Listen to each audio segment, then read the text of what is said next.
Well, when President Trump addressed the nation about the mass shootings in Texas and Ohio, he cited violence in video games. More than 165 million Americans use video games and billions play worldwide. An online manifesto thought to be authored by the El Paso gunman reportedly mentioned the combat video game Call of Duty. The president says such games, as well as websites on the internet, make it easier for troubled youth to be immersed in violence. We must stop the glorification of violence in our society. This includes the gruesome and grisly video games that are now commonplace. It is too easy today for troubled youth to surround themselves with a culture that celebrates violence. We must stop or substantially reduce this, and it has to begin immediately. Joining us now is Tim Winter of the Parents Television Council. Tim, welcome to the show. Good day from Los Angeles. All right. Well, what's your response to the president pointing to violence in video games in relation to these latest mass shootings? Well, most parents instinctively, intuitively know that the entertainment media that a child consumes can have an impact on their children, their behavior, their development, their cognitive development.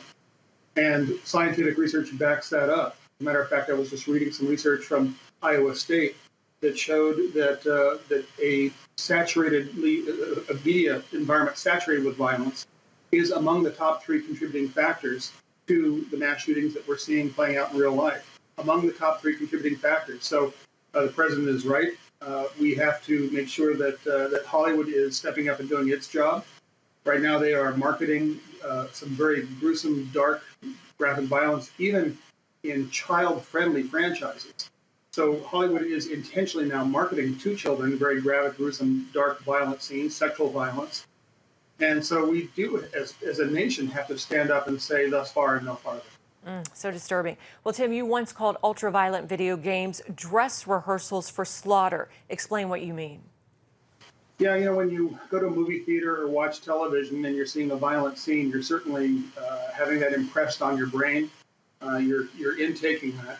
But when it comes to violent video games, you're actually the perpetrator. Your hand is on the proverbial trigger.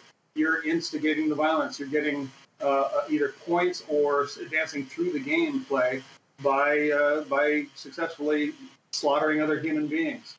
So it's more than just sitting back and being a passive consumer of violent media. You are in the middle of the process, and that's why video games can be so troubling. And you mentioned the young children being targeted as well. What do we know about the impact of violent video games on children?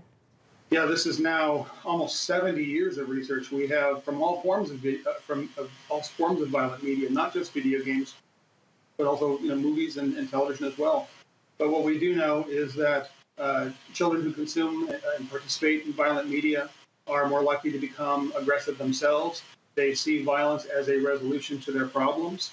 What's interesting is they also lead children to live in fear, greater fear about their surroundings, that there is a likelihood of violence even greater than what the real reality is in terms of the violence around them. They live in fear. So it is multiple, it is real, and parents need to step up and speak out. Our policyholders need to do their job, and Hollywood needs to do its job too.